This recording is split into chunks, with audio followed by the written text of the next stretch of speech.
Welcome students. आपण algebra मधला polynomials हा थर्ड लेसन आपण आता स्टार्ट करतोय. हा लेसन फार महत्त्वाचा आहे पुढच्या इयत्तांसाठी, त्यामुळे काळजीपूर्वक व्यवस्थित लक्ष द्या. पॉलिनॉमियल्स, पहिले पॉलिनॉमियल म्हणजे काय आपण ते पाहूया. लक्ष द्या. ह्याला इंडायसेस मधले रूल्स पण कायम घ्यावे लागतात बरं का हा चॅप्टर सुरू असताना. तर एस्पेशली हा जो रूल आहे की a⁻m म्हणजे 1/a⁻m किंवा कुठलाही नंबर रेस टू 0 = 1, हे दोन रूल्स आपल्याला मात्र नेहमी लागतात ह्या पॉलिनॉमियल्स मध्ये. मी इथे काही अल्जेब्रिक एक्सप्रेशन घेणार आहे. अल्जेब्रिक एक्सप्रेशन्स, उदाहरणार्थ बघा, first x² + 3x - 4, second 3x⁻⁴ + 7x + 9, third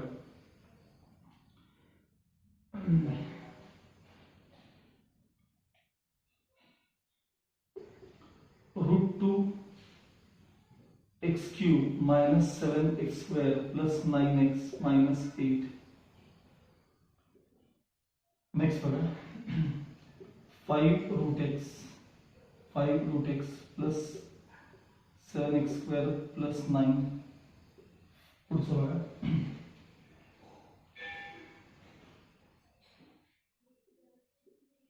2x² + 1/x + 9. हे जे मी इथे काही अल्जेब्रिक एक्सप्रेशन्स लिहिलेले आहेत ह्याच्यामध्ये एकच व्हेरिएबल वापरले. एक्स वेगवेगळे व्हेरिएबल असू शकतात, त्यामध्ये मी एक्स व्हेरिएबल वापरले. सगळ्यात महत्त्वाचं तुम्ही यांचे पॉवर्स कडे बघायचे. पॉवर्स म्हणजे इंडायसेस, घातांकाकडे बघायचं. ह्याच्यामध्ये पॉवर्स आहेत 2, 1. आता x म्हणजे x⁻1 आहे. इथं काही नसेल तर x⁻0 असतं बरं का, कारण x मी आधीच सांगितलं बघा. a⁻0 म्हणजे 1, म्हणजे x⁻0 म्हणजे 1, 1 × 4 म्हणजे 1. म्हणजे यांचे जर पॉवर्स बघितले आपण तर ते 2, 1, 0 असेल बघा. यांच्या जर आपण पॉवर्स बघितल्या तर -4, 1 आणि 0 आहेत बघा. x⁻1 आहे. तुम्ही ह्या नंबर ह्या कोएफिशियंटकडे बघायचं नाही, त्याच्याकडे काही नाही, फक्त व्हेरिएबलकडे बघायचं आणि त्यांच्या पॉवर्स बघायचे. आता याच्यात बघा 3, 2, 1, 0 आहेत बघा. 3, 2, 1, 0. ह्याच्यामध्ये हे जे √x आहे ना, √x, त्याचा अर्थ असतो x⁻½ बरं का. √x चा अर्थ काय असतो? x⁻². मग पॉवर बघा, हाफ, त्याच्यानंतर 2 आणि परत शेवटी काय सांगा 0, अशा पॉवर. इथं बघा 1/x म्हणजे बघा इंडायसेस रूल बघा. 1/x म्हणजे x⁻⁻1. त्याला वर घेतले की असे येते. किंवा आता समजा कधीतरी असं 1/x² सारखी टर्म आली, 1/x². ते 1 असू देत तर नंबर काही असू दे, ह्याला वर घेतलं की x⁻² होतात बघा. तर ह्याला वर घेतलं की x⁻1 येते. म्हणजे यांच्या पॉवर्स काय आहेत सांगा, तर 2, -1 आणि 0. कारण नुसता कॉन्स्टंट आला ना की बाजूला x⁻0 असतं, म्हणून ते मी 0 लिहितो. आता या तिघांच्या ठिकाणी सगळ्या पॉवर्स होल नंबर आहेत बघा. होल नंबर्स, सगळ्या पॉवर्स कशात सांगा, होल नंबर्स आहेत. इथं मात्र होल नंबर नाहीये, कारण -4 हा होल नंबर नाहीये. इथं मात्र होल नंबर्स आहेत.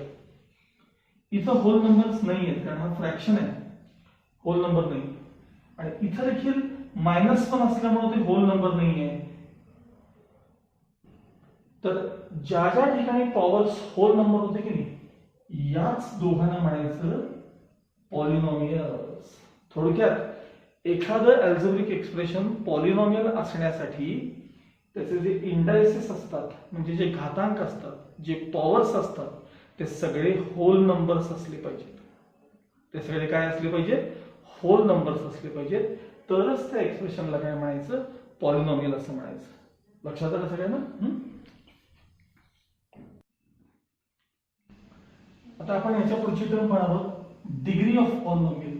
डिग्री म्हणजे काय? डिग्री म्हणजे हायेस्ट पॉवर. डिग्री म्हणजे काय? तर हायेस्ट पॉवर. उदाहरणार्थ बघा, 3x⁴ - 9x³ + 7x² - 8. या पॉलिनॉमियल मध्ये, ही पॉलिनॉमियल आहे कारण सगळे इंडायसेस बघा होल नंबर्स आहेत. मग इंडायसेस म्हणजे घातांक जर होल नंबर असतील तर त्याला पॉलिनॉमियल म्हणता येतं. आणि त्यातली जी हायेस्ट पॉवर आहे सगळ्यामध्ये त्याला डिग्री म्हणतात. मग हायेस्ट डिग्री किती आहे सांगा इथे डिग्री, तर ती 4 आहे, त्याला म्हणायचं डिग्री.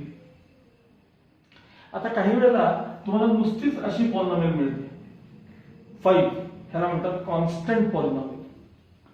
तर कॉन्स्टंट पॉलिनॉमियल मध्ये इथं शेजारी x⁻0 आहे. तर x⁻0 लिहिल्यामुळे तो नंबर बदलत नाही, 5 चा 5 राहतो, कारण x⁻0 म्हणजे 1, 1 × 5 म्हणजे 5. मग कॉन्स्टंट पॉलिनॉमियल जर असेल तर त्याची डिग्री 0 असते. डिग्री काय असते? 0 असते.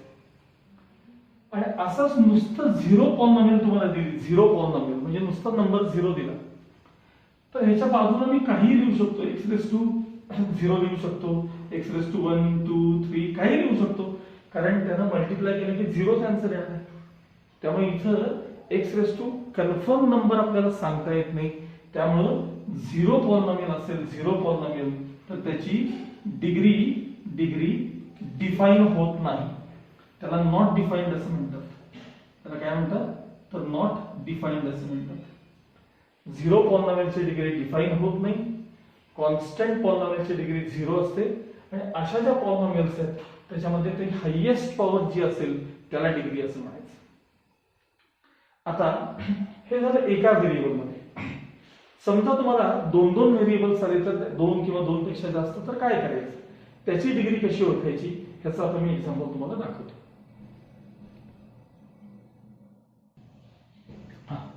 उदाहरणार्थ बघा, 5m²n + 7mn³ + 8m²n³ अशी एखादी पॉलिनॉमियल आहे. आता इथं n ला पॉवर 1 आहे, इथं m ला पॉवर 1 आहे, इथे 2 आणि 3 पॉवर्स आहेत m आणि n च्या. ज्यावेळी दोघांचं मल्टिप्लिकेशन असतं m आणि n, तेव्हा ह्यांची इंडायसेसची ऍडिशन करून बघायची.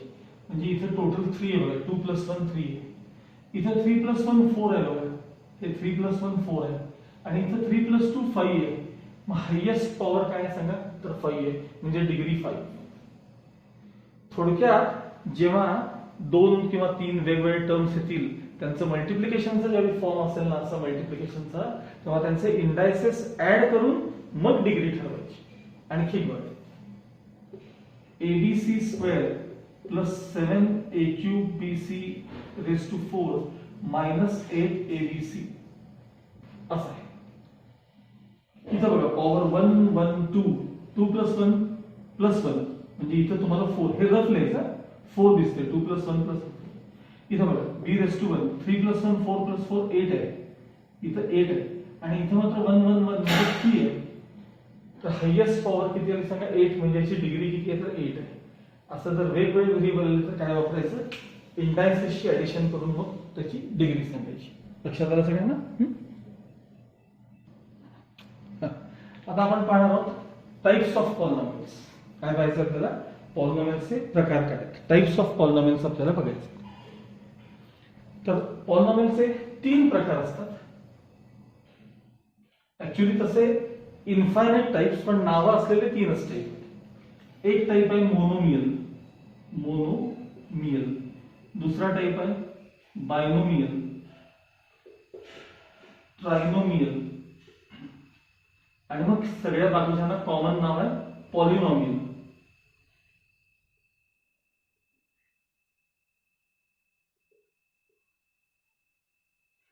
उदाहरणार्थ 5a²b, ह्याच्यात फक्त मल्टिप्लिकेशन हीच कन्सेप्ट आहे, म्हणजे 2 × a × a × b, ह्याला म्हणायचं मोनोमियल. सिंगल टर्म असेल तर मोनोमियल. 2x - 3y³, 2 टर्म्सची ऍडिशन किंवा सबट्रॅक्शन असेल तर त्याला म्हणायचं बायनोमियल. खरं तर हे 6वीत पण झाले तुम्हाला, 6वी 7वी. 3 टर्म्स असतील, 2x² - 7x + 9, 3 टर्म्सची ऍडिशन सबट्रॅक्शन असेल तर त्याला म्हणायचं ट्रायनोमियल. आणि मग 3 पेक्षा जास्त असेल तर त्या सगळ्यांना पॉलिनॉमियल हा शब्द आहे. म्हणजे उदाहरणार्थ बघा, 7x²y - 9abc + 7a²bc - 9xyz, हे 3 4 टर्म्स आले की याला म्हणायचं पॉलिनॉमियल असं म्हणायचं. लक्षात आलं? हे झाले टाइप्स ऑफ पॉलिनॉमियल्स. आता याच्याशी रिलेटेड आपण ह्या एवढ्या पार्टवरती आपण जो पहिला आपला एक्सरसाइज आहे ना तो आपण स्टार्ट करू शकतो. अजून एक टर्म याच्यामध्ये कोइफिशियंट म्हणजे काय तर तुम्हाला सगळ्यांना कळतंय बघा. इथं बघा ए स्क्वेअर बी ला कोइफिशियंट 2 आहे, इथं एक्स चा कोइफिशियंट 2 आहे, इथं वाय क्यूब चा कोइफिशियंट -3 आहे. हे लक्षात ठेवा. एक्स स्क्वेअर चा कोइफिशियंट 2 आहे, एक्स चा कोइफिशियंट -7 आहे. हा प्युअर कॉन्स्टंट आहे, प्युअर कॉन्स्टंट. हा x⁻0 चा कोइफिशियंट 9 आहे पण इतर वेळेला तो कॉन्स्टंट आहे. असे कोइफिशियंट नावाची पण एक टर्म त्याच्यामध्ये येते. आता आपण एक्सरसाइज 3.1 बघायला सुरुवात करूया. ठीक आहे. बाय. पहिला क्वेश्चन बघा. एक्सरसाइज 3.1 पेज नंबर 39 काढा. एक्सरसाइज 3.1 पहिला क्वेश्चन बघा. State whether the given algebraic expressions are polynomial justify. Polynomial आहेत का विचारले आणि जस्टिफाय करा. असेल तर का आहेत, नसेल तर का नाही आहेत, असं सगळं सांगायचं. असेल तर का आहे आणि नसेल तर का नाही.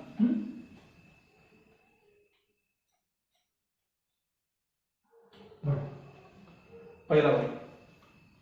First y + 1/y. याला काय लिहितो y + y⁻⁻1 याला वर घेतो. y⁻⁻1 हे y⁻1 आहे, हे y⁻⁻1. मग आता मला सांगा तुमचे इंडायसेस जे आहेत ते सगळे होल नंबर आहेत का बघा. नाही, हा होल नंबर नाही बघा. हियर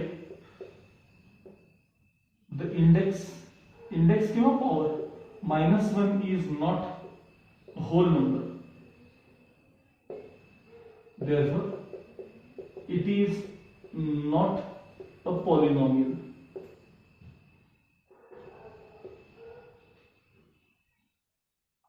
Second, 2 - 5√x म्हणजे ह्याला मी लिहितो 2 - 5x⁻². आता परत बघा, हाफ होल नंबर आहे का नाही, याच्यावर करायचं. Here the index half is not a whole number. Therefore, it is not a polynomial. It is not a polynomial. Third, x² + 7x + 9. 9 म्हणजे 9x⁻0 बघा. आता यांच्या पॉवर्स बघा सगळे 2, 1, 0 हे सगळे होल नंबर्स आहेत की नाही बघा. But here the indices 2, 1, 0 are whole numbers. Therefore, it is a polynomial. Therefore, it is a polynomial. पुढचा बघा. 2m⁻². ते -2 एकदा कन्फर्म करा.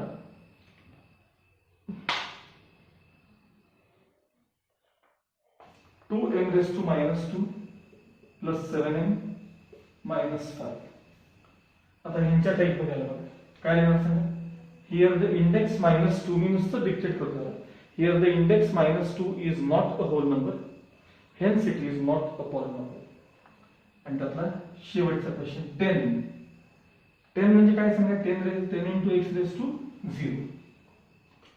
Here the index 0 is a whole number and hence it is a polynomial.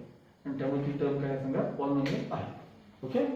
हा झाला तुमचा first question. Okay. Question number 2 काय विचारलं बघा. Right the coefficient of m³ in each of the given polynomials. m³ चा coefficient विचारलाय m³ चा coefficient. आता मला सांगा या केस मध्ये m³ चा कोएफिशिएंट काही नाही म्हणजे 1.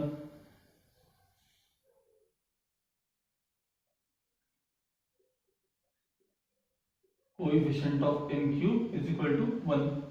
आता दुसऱ्या क्वेश्चन मध्ये काय सांगा कोएफिशिएंट ऑफ m³ किती आहे तर बघा -√3 आहे. फक्त असं लिहायचं बरं. Coefficient of m³ is -√. आणि या केस मध्ये कोएफिशिएंट ऑफ m³ काय बघा तर तो -2/3. हा झाला coefficient of m cube. Question 3 बघा आता. Write the polynomial in x, म्हणजे व्हेरिएबल एक्स घ्या युझिंग द गिवन इन्फॉर्मेशन.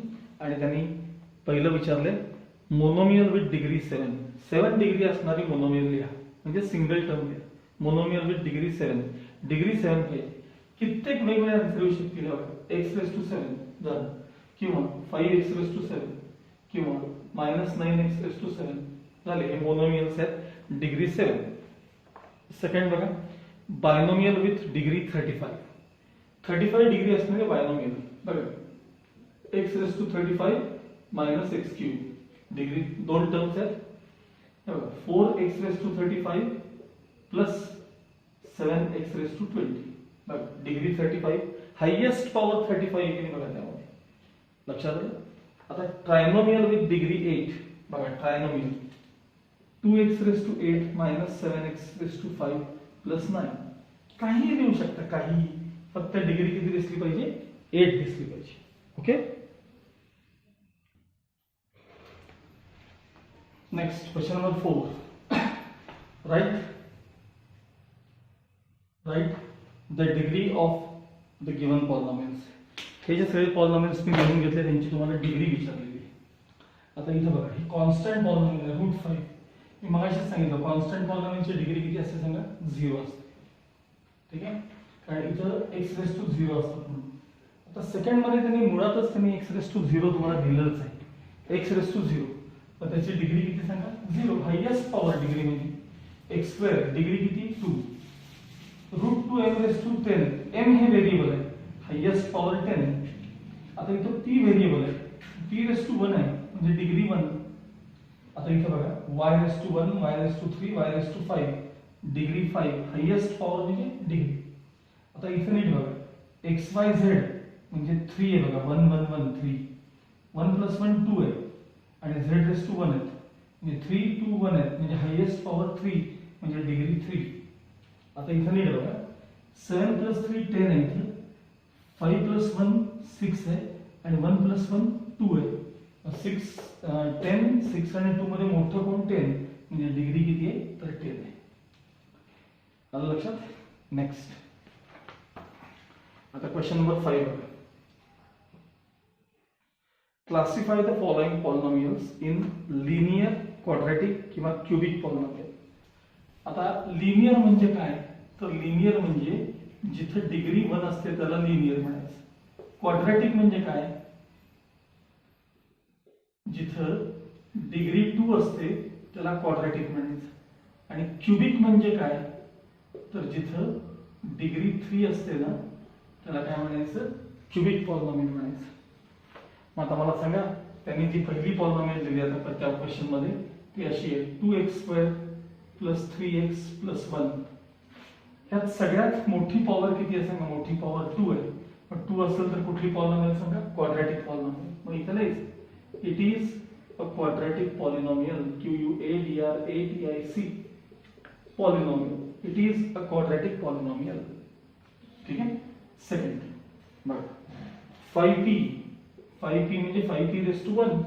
मग ⁻1 असेल तर काय असते बघा? डिग्री 1 असेल तर लिनियर. मग इथे खाली लिहायचं it is a linear polynomial. ठीक आहे.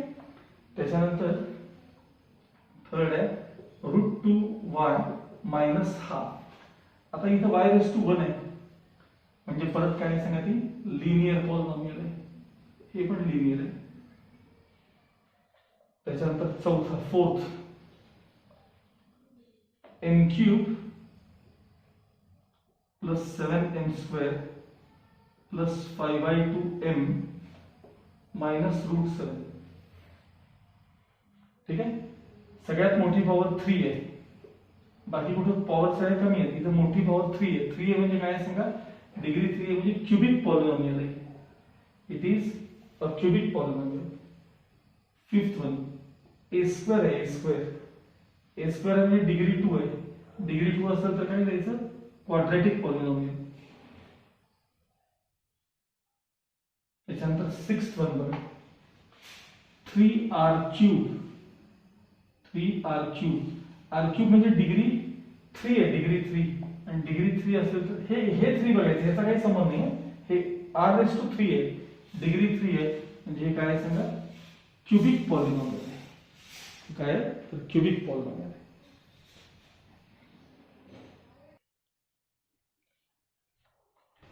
नाउ क्वेश्चन नंबर 6 काय म्हणलं बघा, write the following polynomials in standard form. आता स्टँडर्ड फॉर्म म्हणजे काय असतं तर मी तुम्हाला ह्याच्या एक्झाम्पल मध्येच तुम्हाला समजून देईन. बघा त्यातलं फर्स्ट वन बघा, first m³ + 3 + 5m. Standard form म्हणजे तुमची जी पॉलिनॉमियल आहे त्याच्या ज्या सगळ्या पॉवर्स आहेत त्या एकदा चेक करायच्या आणि त्या एकतर डिसेंडिंग किंवा असेंडिंग ऑर्डरमध्ये लिहायच्या. डिसेंडिंग किंवा असेंडिंग, शक्यतो डिसेंडिंगची सवय ठेवा, त्याचा फायदा होतो. म्हणजे सगळ्यात जास्त पॉवर असलेली टर्म पहिल्यांदा, मग कमी पॉवर, मग कमी पॉवर, मग कमी पॉवर, असं कमी करत यायचं. मग आता ह्याचा स्टँडर्ड फॉर्म बघा. आता स्टँडर्ड फॉर्म सगळ्यात पहिल्यांदा m³ मग +5m आणि त्याच्यापेक्षा कमी पॉवर झाली 1 आणि मग शेवटी सगळ्यात कॉन्स्टंट 3, कारण 3m⁻0 आहे बघा. असं डिसेंडिंग किंवा असेंडिंग ऑर्डर मध्ये त्याला म्हणतात स्टँडर्ड फॉर्म. ठीक आहे. सेकंड बघा, सेकंड काय दिलं बघा, पहिल्यांदा आधी लिहून घेतो मी, -7y + y⁵ + 3y³ -½ + 2y⁴ -y². आता आपल्याला ह्याला स्टँडर्ड फॉर्म मध्ये लिहायचं आहे. सगळ्यात मोठी पॉवर काय आहे y⁵, मग ⁴ काय आहे बघा +2y⁴, मग क्यूब आहे का बघा आहे +3y³, मग स्क्वेअर आहे का बघा आहे -y², मग नुसता y आहे का बघा आहे -7y, y म्हणजे y⁻1 आणि मग सर्वात शेवटी कॉन्स्टंट. ह्याला म्हणायचं standard form of given polynomial. म्हणजे फक्त डिसेंडिंग ऑर्डर मध्ये लिहून काढायचं. लक्षात आलं तुम्हाला? आता क्वेश्चन नंबर 7 आणि 8 हे सगळ्यात महत्त्वाचे याच्यातले क्वेश्चन्स आहेत. काय म्हणलं बघा, write the following polynomials in coefficient form असं पहिल्यांदा म्हटलेलं आहे. आणि खाली काय म्हणले सांगा, right the polynomial in index form. Coefficient form आणि इंडेक्स फॉर्म हे लागणार आहे तुम्हाला, सतत लागणार आहे. काय असतं बघा क्वेश्चन 7 त्यातला फर्स्ट बघा, x³ - 2 अशी तुम्हाला एखादी टर्म दिली, ह्याला म्हणायचं गिवन पॉलिनॉमियल. आता याचा कोइफिशियंट फॉर्म लिहायचं म्हणजे काय तर सगळ्यात पहिल्यांदा ही जी पॉलिनॉमियल आहे की नाही त्यातले सगळे टर्म्स हायेस्ट पॉवर पासून लोएस्ट पॉवर पर्यंत सगळे लिहायचे. म्हणजे आता क्यूब आहे ना, क्यूब त्याच्यानंतर मग 0x² लिहायचं, आपण लिहायचं 0x² नसले तर +0x आणि मग सगळ्यात शेवटी म्हणजे x⁻1 झालं आणि मग सगळ्यात शेवटी कॉन्स्टंट. तर x⁻1 झालं की मग शेवटी कॉन्स्टंट. हे झाल्यानंतर मग खाली लिहायचं कोइफिशियंट फॉर्म आणि ब्रॅकेट मध्ये x³ चा कोइफिशियंट लिहायचा 1, मग x² चा लिहायचा 0, मग इथं लिहायचं 0 आणि शेवटी लिहायचे -2. नीट ऑब्झर्व करा. आता सेकंड बघा, सेकंड कोइफिशियंट फॉर्म विचारलाय 5y असं विचारलंय. 5y फक्त 5y म्हणजे 5y⁻1 आहे, त्याच्यातला कॉन्स्टंट दिसत नाही, मग आपण लिहायचा बघा ही जी पॉलिनॉमियल आहे ती अशी आहे 5y⁻1 + 0 म्हणजे ऍक्च्युअली 0y⁻0 आहे. मग त्याचं कोइफिशियंट फॉर्म काय सांगा, कॉन्स्टंट पर्यंत सगळं दिसलं पाहिजे बघा शेवटी, असं पॉवर कमी कमी करत. मग कोइफिशियंट फॉर्म त्याचा काय असणार आहे सांगा, पहिल्यांदा y चा कोइफिशियंट 5 आणि मग ह्याचा कोइफिशियंट कॉन्स्टंट 0. तिसरा बघा 2m⁴ -3m² + 7. आता इथं कळेल तुम्हाला, त्याच्यापेक्षा लवकर कळतं मोठे टर्म्स आहेत. हे बघा 2m⁴ आहे, क्यूब आहे का बघा, क्यूब नाही, मग 0m³ घ्या, मग स्क्वेअर आहे का बघा आहे -3m², मग m⁻1 आहे का बघा नाही, मग 0m⁻1 आणि मग शेवटी कॉन्स्टंट म्हणजे 7m⁻0. मग त्याचा कोइफिशियंट फॉर्म आपण पुढे द्यायचा. हे बघा हा 2 नंबर आहे, हा 0, हा -3, त्याच्यानंतर हा 0 आणि हा किती सांगा 7. ठीक आहे. आणि त्यातला शेवटचा -2/3 मुळातच तो कॉन्स्टंट आहे. -2/3 हा मुळातच काय सांगा कॉन्स्टंट आहे. याच्या बाजूला पाहिलं तर x⁻0 आहे असं म्हणा. मग याचा कोएफिशियंट फॉर्म पण तोच येणार. कोएफिशियंट फॉर्म देखील किती येणार तर तो -2/3 असं येणार. -2/3 ब्रॅकेट मध्ये राहायचं. आता मी एक गोष्ट जी तुम्हाला सांगतो ती ऑब्झर्व करा बरं का, नीट आहे. ही मूळची पॉलिनॉमियल इथं बघायचं. ह्याची डिग्री किती आहे सांगा 3 आहे. मग कोएफिशियंट फॉर्म मध्ये 4 टर्म्स आहेत बघा. इथं डिग्री 3 आहे तर कोएफिशियंट फॉर्म मध्ये 4 टर्म आहेत. इथे डिग्री 1 आहे, कोएफिशियंट फॉर्म मध्ये 2 टर्म आहेत बघा. इथे डिग्री 4 आहे, 4 आहे, 4 1 2 3 4 5 टर्म्स आहेत. कोएफिशियंट फॉर्म मध्ये 5 टर्म्स आहेत. इथे डिग्री 0 आहे, इथे कोएफिशियंट फॉर्म मध्ये 1 टर्म आहे. म्हणजे जेवढी डिग्री असते त्यापेक्षा कोएफिशियंट फॉर्म मध्ये 1 टर्म जास्त असते. उलटच बोलायचं झालं तर कोएफिशियंट फॉर्म मध्ये जर 4 टर्म्स असतील तर डिग्री 3 असते, म्हणजे 1 न कमी असते. कोएफिशियंट फॉर्म मध्ये 5 टर्म असतील तर डिग्री 4 असते, 1 न कमी असते. कोएफिशियंट फॉर्म मध्ये 2 टर्म असतील तर डिग्री 1 न कमी म्हणजे 1 असते. कोएफिशियंट फॉर्म मध्ये 1 टर्म असेल तर डिग्री 1 न कमी 1 मधून 1 गेले म्हणजे 0 असते. हे उलट लक्षात ठेवा. कोएफिशियंट फॉर्म वरनं डिग्री ओळखायची, 1 कमी करायचा, 1 कमी करायचा आणि हे लिहायचं. आता बरोबर उलट करायचं आपल्याला. तुम्हाला हे देणार, त्याच्यावरनं पॉलिनॉमियल ओळखायची. तो तुमचा शेवटचा क्वेश्चन आहे. बघा क्वेश्चन नंबर 8 बघा. Right the polynomial in index form. Index form म्हणजे व्हेरिएबल x घेऊन लिहायचं आपल्याला. आता पहिला क्वेश्चन बघा, आणि 1 2 3 असं काय दिलंय तुम्हाला, कोएफिशियंट फॉर्म दिलाय. आता आपण लिहायचा इंडेक्स फॉर्म. इंडेक्स फॉर्म मी काय सांगितलं तुम्हाला, कोएफिशियंट फॉर्म मध्ये 3 टर्म असतील तर इंडेक्स फॉर्म मध्ये काय घ्यायचं सांगा, डिग्री 2 घ्यायची. मग हे टर्म विथ साइन घ्यायचे. 1x² कमी केली बघा डिग्री, प्लस 2 एक ना पॉवर कमी करायची, आणि +3 म्हणजे ऍक्च्युअली 3x⁻0 असतं. ⁻2 ⁻1 ⁻0 अशी ती टर्म आहे. x⁻0 नाही लिहिलं तरी चालतं बरं का. म्हणजे फायनल आन्सर आहे 1x² म्हणजे x² + 2x + 3 हे तुमचं final answer. Next second number 5 0 0 0 -1. सांगा किती टर्म आहेत, 1 2 3 4 5 आहेत का टर्म्स. मग डिग्री 4 न सुरुवात करायची. बघा 5x⁴ + 0x�3 याच्यापेक्षा 1 न कमी, प्लस हा 0x�2 1 न कमी, प्लस 0x⁻1 -1x�0, म्हणजे 5x⁴. आता ही टर्म 0 आहे, ही टर्म 0 आहे, ही टर्म 0 आहे, ही मात्र -1 आहे, म्हणजे -1. हा तुमचा इंडेक्स फॉर्म झाला. त्यानंतर आता शेवटचा बघा, -2 2 -2 2. ठीक आहे. सांगा किती टर्म्स आहेत, 1 2 3 4. 4 टर्म्स असतील तर कितीला सुरुवात, क्यूब न सुरुवात. मायनस ह्याला म्हणायचं इंडेक्स फॉर्म असं लिहायचं बरं का. इथं पण लिहायचं राहिलं माहिती, इंडेक्स फॉर्म असं लिहायचं राहिलं बरं.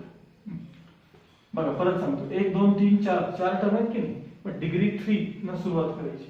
-2x⁻3 + 2x⁻2 -2x⁻1 आणि +2x⁻0, म्हणजे हे -2x³ + 2x².